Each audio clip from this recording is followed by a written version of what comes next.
at some point, we do need to accept that change is occurring. Sometimes change can be like, cool, this was a really nice, smooth thing. But sometimes it's just, it's a bumpy road. Change is a bumpy road. And every now and then you'll be like, I think I got it. And then all of a sudden you get thrown off kilter and you're like, wait, I'm angry again.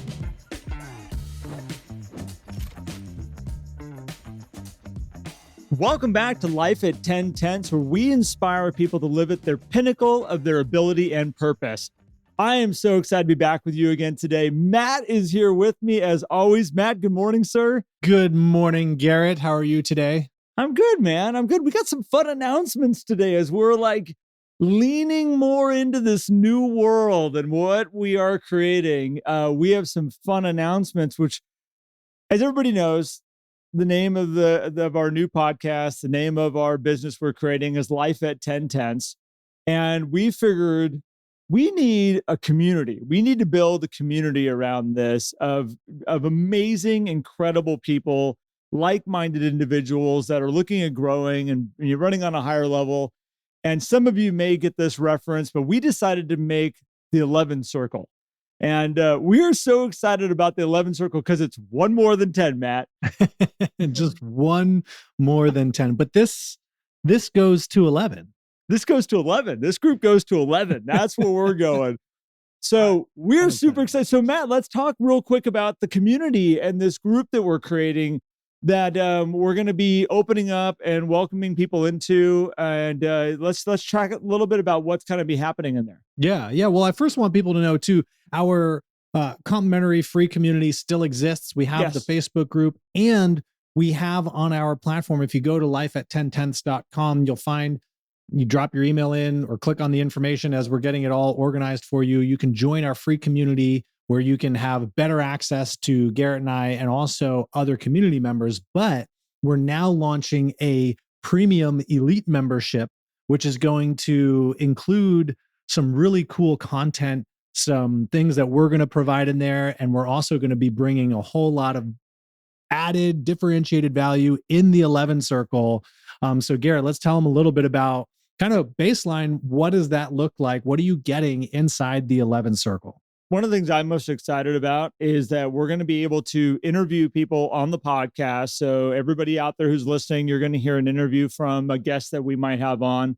And then the goal would be is to bring them into the 11 Circle and actually have them do a personal training and live Q&A, much bigger deep dive, so that you as our clients, consumers out there, people that listen to the podcast or listeners can jump in and really get a sense of how do I take that and implement that into my life? How do I now, this great podcast I heard, and this wonderful, person that came on and shared their thoughts and ideas, how do I take that and implement that into my life and into my business? And we're going to give you that ability of having that time with people to be able to do that. So that's one of the things up front, Matt. I'm really excited about this group and what's going to be able to be offered in there. Yeah, that's going to be awesome. Having a live guest training, and those are going to be recorded too. So they'll live in the community. So there will be this library of training from experts that we know that you guys can take value from and apply into your life and to your business. And then the other cool thing that we're going to do, Garrett, is every month you and I are going to have a live Q&A. So a lot of you guys have sent us questions and messages and posts in different groups and things that we're involved in. But now we're going to have a live Q&A every single month where you can jump in with us and ask us questions in person or submit questions over time that we'll jump in and do this live Q&A, which will also be recorded and there for the 11 Circle members. And that's the way that we can take a podcast topic that perhaps we did and add even more to it, because our podcasts are somewhere between that 20 to 45 minutes-ish kind of range. And there are some topics, Garrett, that we can go even deeper on. And a lot of people have asked us questions, and we do that with the individual, but now we want to take that to the community level. And so every month we're going to have that live Q&A with you and me, which is going to be a lot of fun too. It kind of naturally happens in the world right now because we'll release an episode and people call us and they're like, hey, I want to talk about that, or I want to, share this idea about it. And it'll just allow it to happen in the community. It'll allow you to be able to have that live interaction with us. So super excited about that also. The other thing, Matt, that we should put on the table is live events. This is something, by the way, all this is stuff that Matt and I have wanted to offer for a long time and be able to do. And we're finally, we are able to do this. We're very excited about it. Live events. We do not know the frequency yet of how often we're going to be doing these. We're learning as we grow and we build this, because I don't want to just do stuff just to do it. I want to do it if it's going to be awesome. And Yeah. that's really what I want to focus on. So we have a handful of live events that we've put on the whiteboard, and in the community, if you're part of it, you'll get early access to it. And then once from there, we'll open it up to a bigger group out there. But these events are going to be fairly intimate groups, Matt. And that's if they don't fill up from that. Like if these events that we decide to do, if depending on how the 11 circle grows, like that's where we're going to, announce these events first and foremost. And so if they fill up from there, they may not make it out to the other parts of the community. And I mean, that would be ideal, I guess, for the people in the 11 circle, kind of that premium exclusive kind of feeling that we want to provide in there. Not that we don't want to provide value to everyone who's also not in the 11 circle, but that's what you get with that premium membership is you get the early notifications, you get the early opportunity to sign up for the events that we'll be planning, which will be great.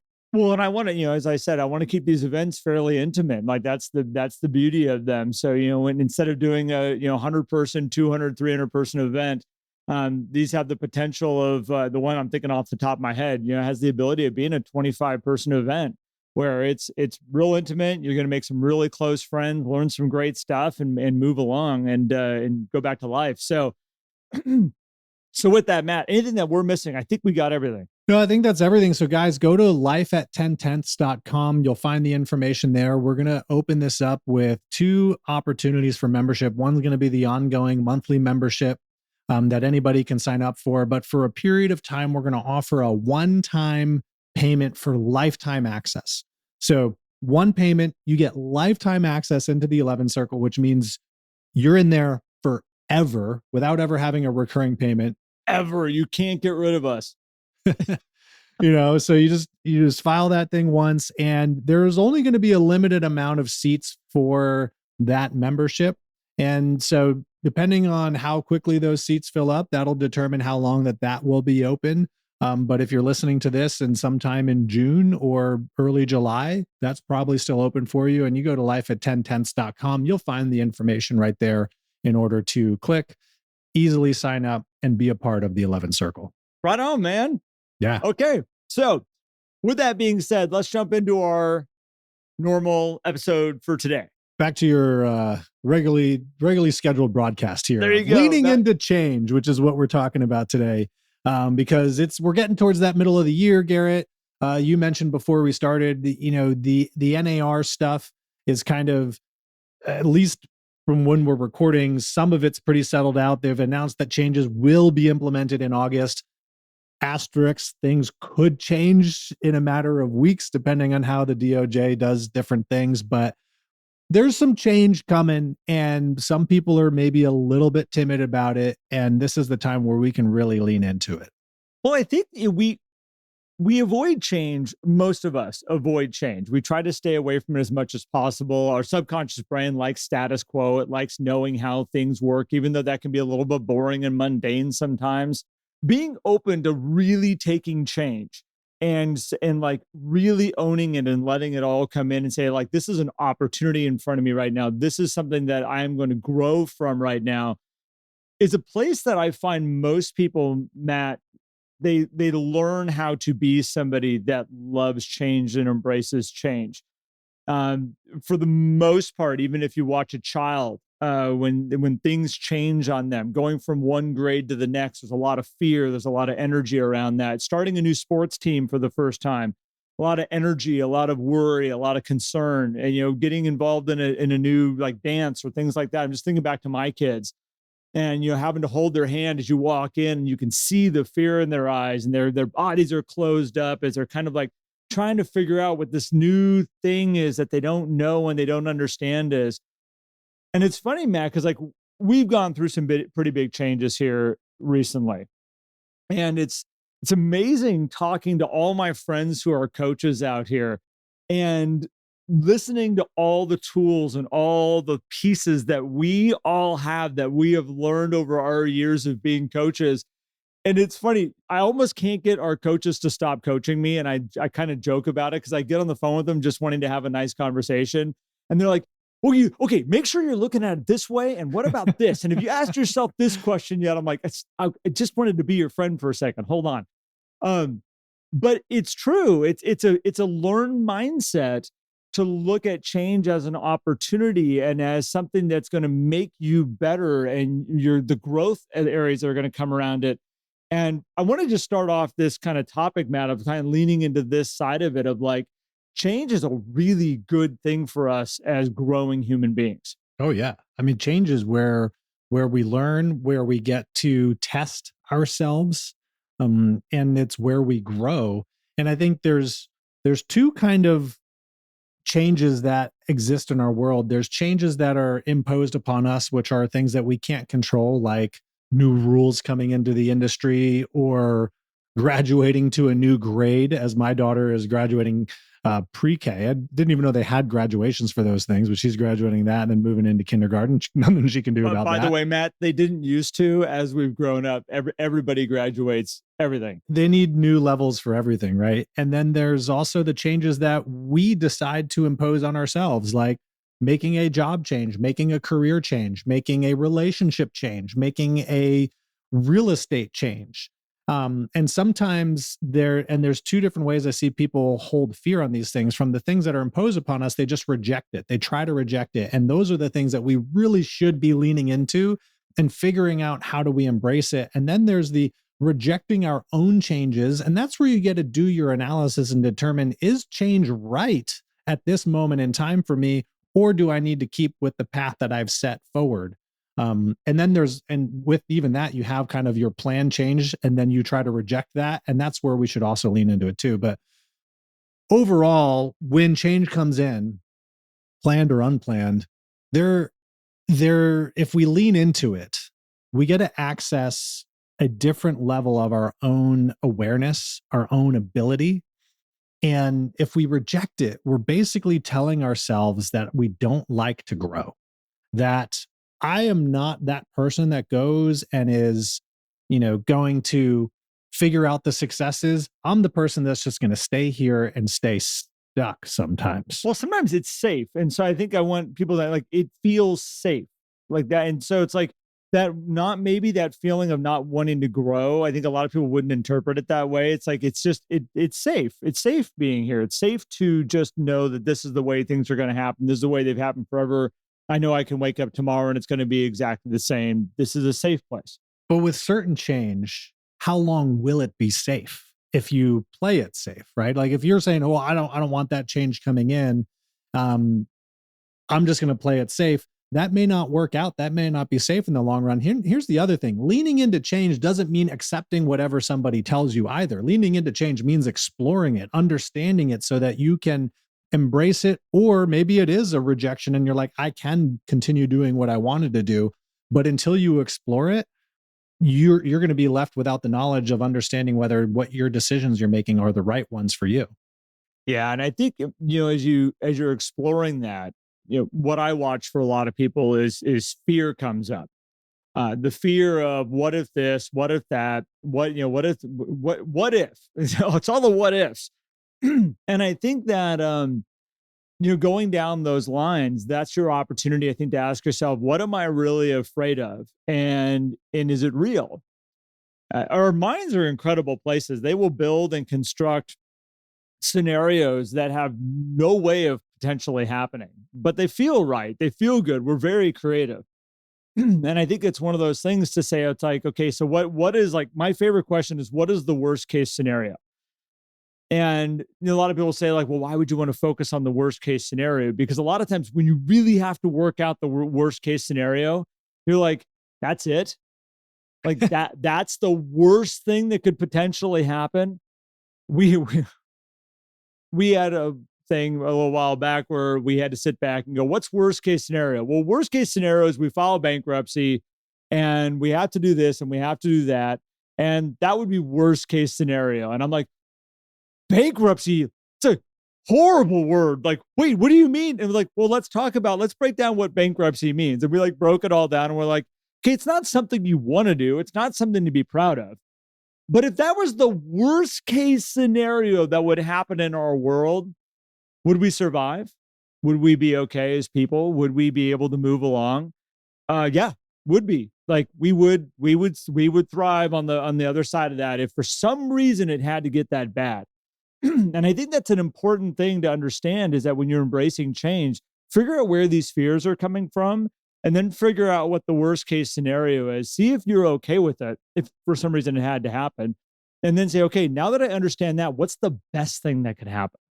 Like, what is the pinnacle of what could happen here on the other side if I lean into this change and this uncomfortable side that's going on right now? And usually that's the moment that you can then say, okay, let's go build something. Let's go do something cool. I love the playing both sides and even starting with that worst case scenario, because a lot of times it's not even as bad as you initially think, because you could go down that path and say, oh, well, gosh, we would have to file for bankruptcy. And it's like, well, would we actually have to do that? Let's actually play that out and see if that something would have to happen. And applying that to what some agents are out there uh, scared of with the changes coming in the industry. The worst case scenario a lot of people are painting is like, I can never work with buyers again, or I'll never get paid as a buyer's agent, right? That's the worst case scenario. And it's like, well, let's talk about that. Is it really going to be like that? And how do you manage that? Is that really what could happen? And if then, okay, fine, that's the worst case. Now, what's the best case if you lean into this change and get ahead of it? It's like, well, I could establish great processes so that I can get paid as a buyer agent, or I just totally lean into listings and become a listing monster. And that becomes how I grow my business. It's funny, Matt, because you said like I may not get paid. And I've taken that fear for a lot of people about this change that's coming up. And I'm like, do you really think you and the rest of the buyer industry out there is going to be put into a position where they're not getting paid for the services that they're providing, the work they're doing? How long do you think people will want to be real estate agents if they're not getting? It's like, but I'm still a realtor. Like I I still just I don't get still get to paid. show up and do this. I still have business cards and I still have a sign. Like, but I'm not getting paid. But it's worth it. Like at some point, they're going to be like, I'm going to go do something completely different. And then we go back to, well, how ridiculous is that? Real estate is one of the most difficult, things you're going to do in your life.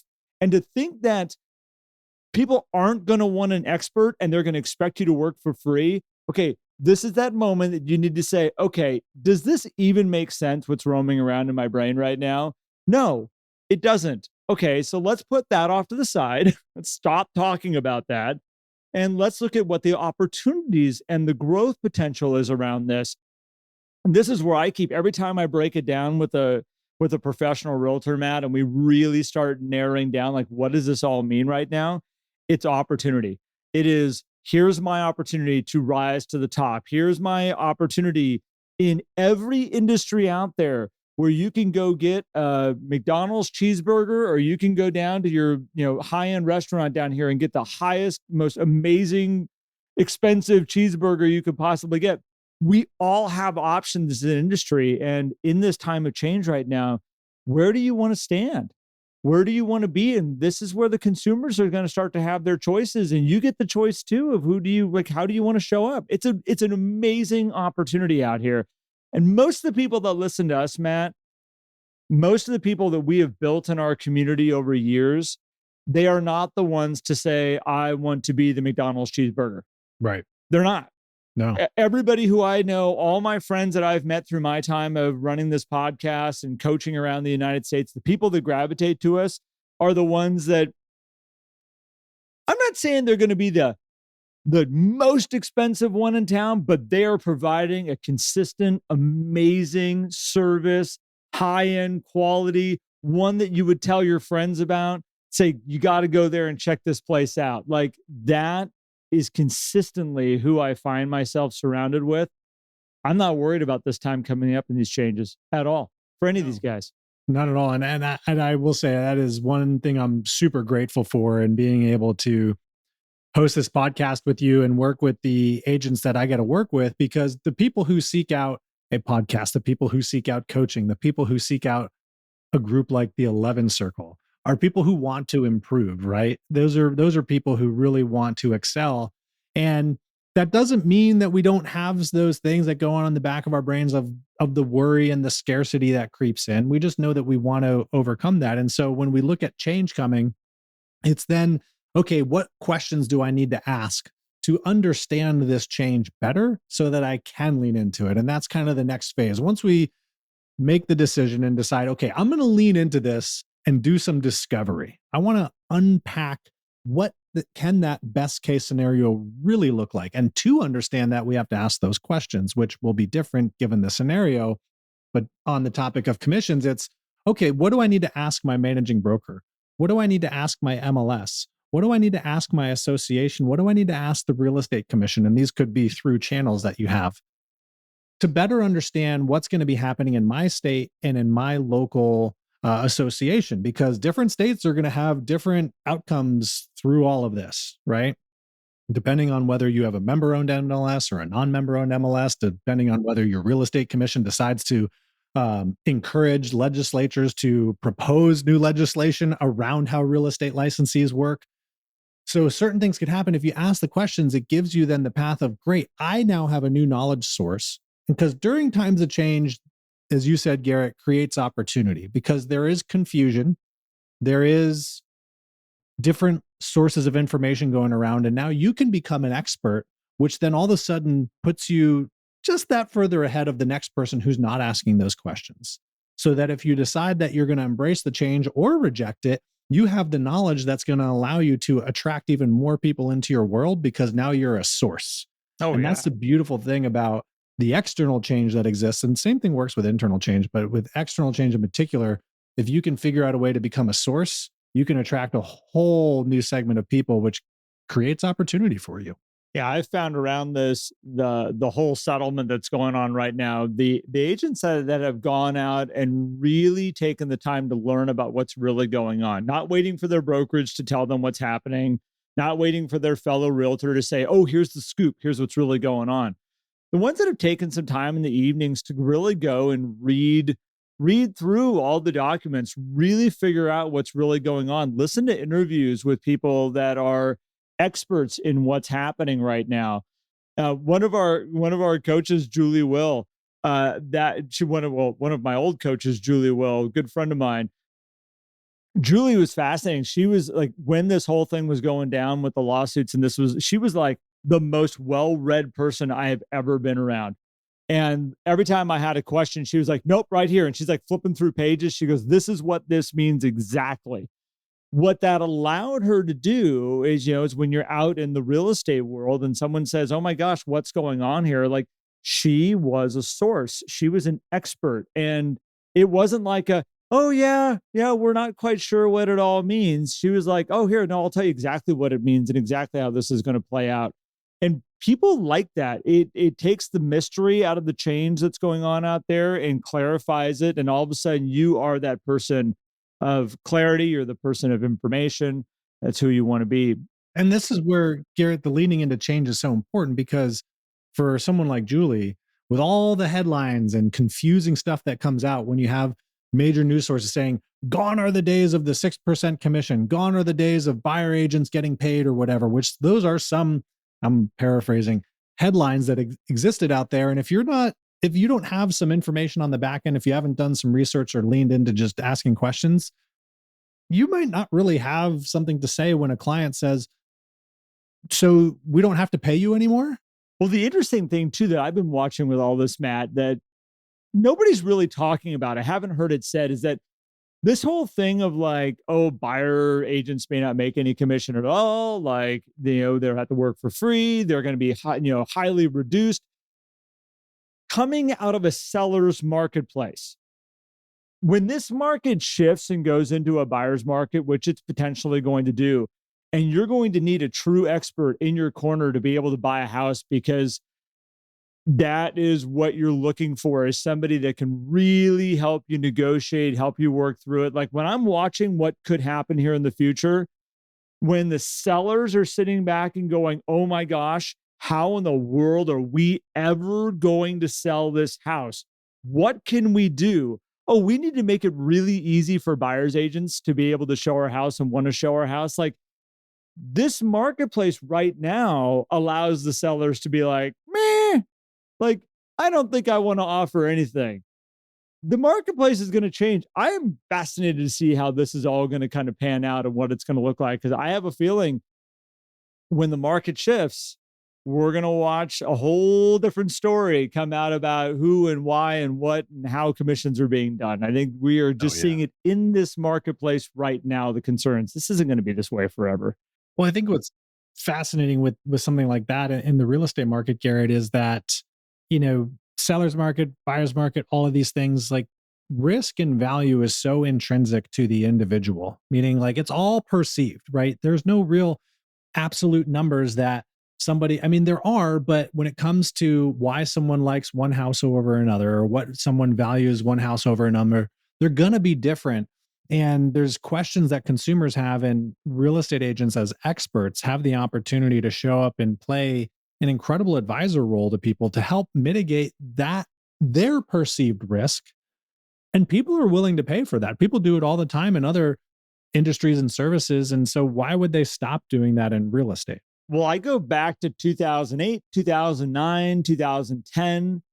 I remember sellers offering like 4 and 5% to the buy side just to get the property shown, just to make it appealing out there so people would even pay attention to them. And it worked. And so it's like I look at that and go, guys, just remember, like, that's a reality. That wasn't that long ago. And all this stuff has ebbs and flows. And currently, right now, we've been in a marketplace that could swing really heavily the other direction, which is like, why would we? And it's going to swing back probably the other direction where it's going to be like, oh my gosh, remember the day when we even thought about offering nothing? Not anymore. Like, it's going to change. So Yeah. I want to go back to the whole movement of change here for a second, Matt, because one thing that we've talked about over the years is like the 5 stages of change. Mhm. And I hope I don't butcher these off the top of my head, but it is, um, oh no, they just went out. I had them just a second ago as you were talking. Well, you have the 5 stages of grief, right? Which is denial, anger, bargaining, depression, and then acceptance. Okay. Thank you. So it's interesting as you go through this. I think a lot of times as people realize as you're going through massive changes, whether it's in your business, in your life, or whatever it happens to go through. And I'm speaking of this from somebody who just went through some massive changes in my world.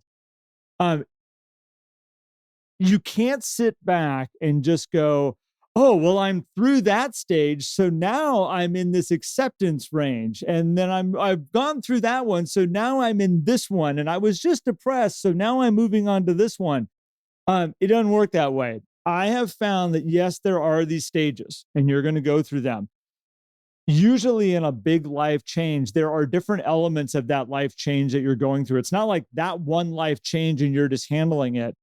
You're going through a change, and through there's little micro changes that are happening that throw you into this spiral, this sequence every single time, where you work through one part of it, and then all of a sudden there's another element of that change, because change can sometimes affect a lot of things around us, and all of a sudden it's like, oh crap.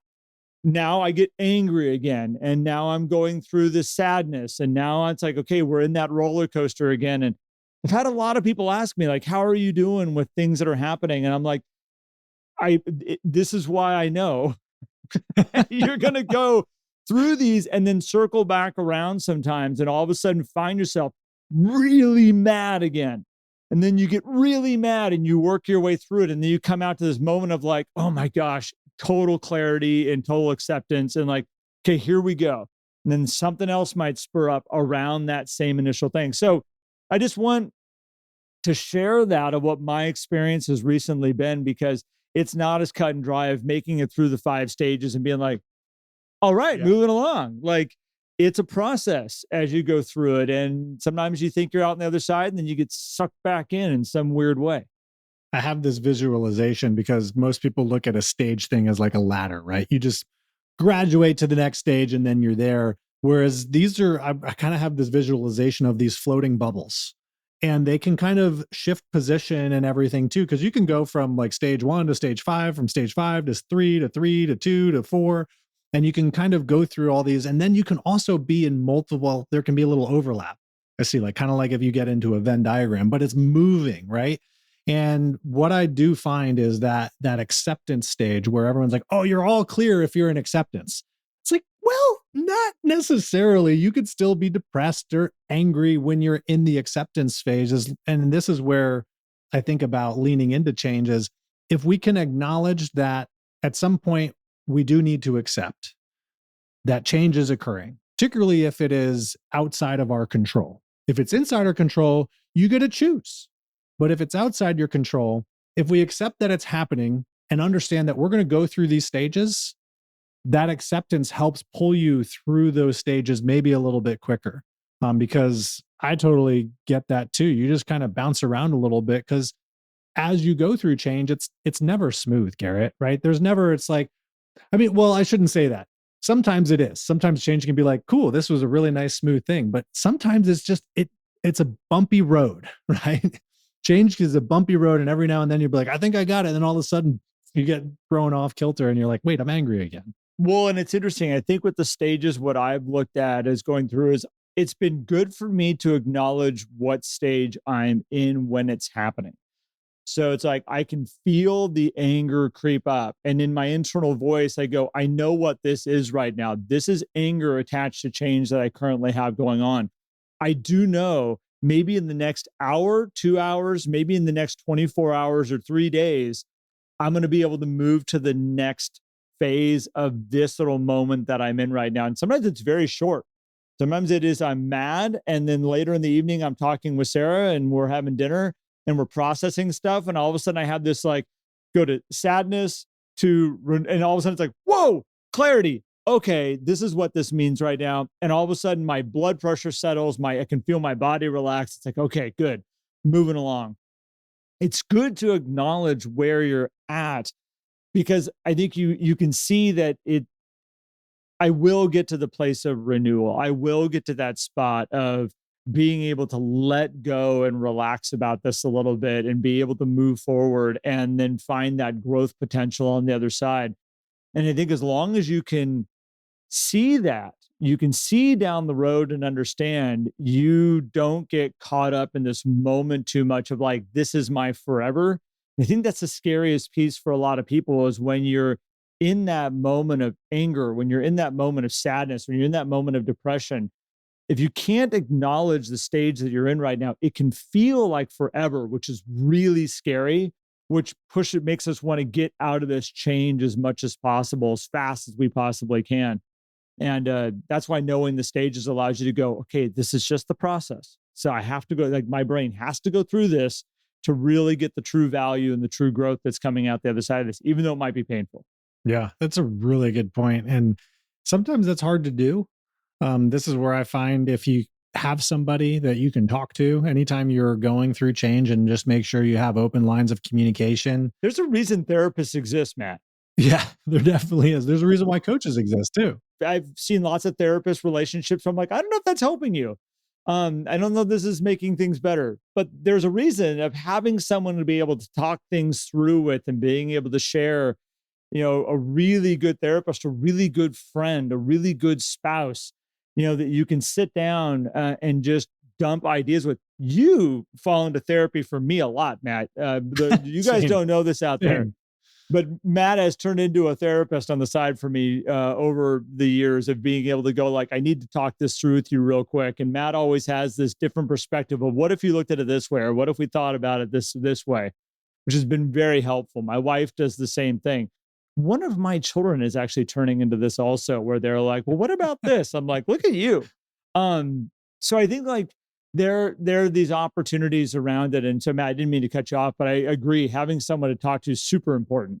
Yeah, no, not at all, man. And I think the last thing I'll say on the change thing and what can help you lean into change is making sure that you're clear on where you want to go. If you Yeah. can reflect on what your goals are and what your mission is and where you're moving towards, then change just becomes something that is kind of passing through in your business or your life. And you're just figuring out, how do I manage this so that I can still be moving towards my goals? Because this one moment of a rule change in an industry 5 years from now is going to be that thing that happened 5 years ago. Yeah. And you're on going towards your goals and your mission. And that's one thing you want to make sure that you keep clear and in front of you is, am I moving towards that? How do I embrace this change to move towards that and keep that vision? Because I've seen, Garrett, sometimes people lose sight of that and then they're now not even focused on where they want to go, which can, create some problems in their world. And that's the last thing I want to see happen to people. We're going to talk more about this as we kind of grow in our new world that we're creating, Matt. And you might hear us say the word GPS. That might come up periodically. And this is the idea of like, what is your GPS set on? What are your coordinates that you have put in of where you're going to? And this is where, Matt, you were just talking about having a clear picture or a goal in mind. When you're experiencing a lot of life changes, but you don't have a big goal or place that you're headed to, it's really scary because it's just like, we're just floundering. We're standing around going like, I was feeling really safe standing where I'm at in the United States. And then all of a sudden that place has been told to me that it doesn't exist anymore. Now, where do I go? Like, now what do I do? I'm just standing here going, I wish I had the good old days back. I wish this was the way that I thought it was before, but it's not anymore. And if you don't have your GPS set with new coordinates in mind, where you're heading to, what you're going to, what you're growing, what you're building, you can feel very, very, very lost. And the nice thing is if you always have your coordinates set and you got your GPS planned, as changes come up, you can navigate them with a much easier mindset of going, okay, so how does this change with me getting to where I'm going right now? It's like driving and all of a sudden finding the bridges out. And it's like, yeah, okay, are we just not doing the trip at all? Or is there a way around this? And maybe that road around it is going to show us the coolest waterfall, the coolest mountain, the coolest, lake that we didn't even know existed. And oh my gosh, it was a blessing that the bridge was out. Like, how cool is that? Like, we would have never seen this. And that's the cool part about having your trip set, Matt, and knowing where you're going and knowing what you're all about and knowing what you stand for, is that when these things come up and these changes happen, you can navigate them with ease. Yeah. So opportunities. Yeah. Leaning into that change. Well, Gary, thanks for bringing this. This is a great one, particularly this time of year. We're heading into summer, or I guess it's already kind of, well, I guess summer officially hasn't started. Unofficially, we're into summer. It is here. We're almost 100 degrees. It's summer. Just call it. It's hot. It's hot. Well, guys, speaking of where the heat is going to be turned up, we really hope that you join us in the 11 circle, because it's one more than 10. I mean, it's bigger, it's louder, it's better than 10. And so we hope that you join us in the 11 circle. Head over to lifeat10tenths.com to learn more about that. And if you're not ready for that, no problem. We also still have our free community. If you're not in there, you can find that also at lifeat10tenths.com. You can find everything about Garrett and I and the value that we bring outside the podcast right there at our website. We hope to see you there and really, really appreciate all of you for listening to the podcast, for continuing to tune into us. If you're brand new, welcome. We are so excited to have you here, and we will definitely catch you guys on the next one. All right. Thank you, everybody.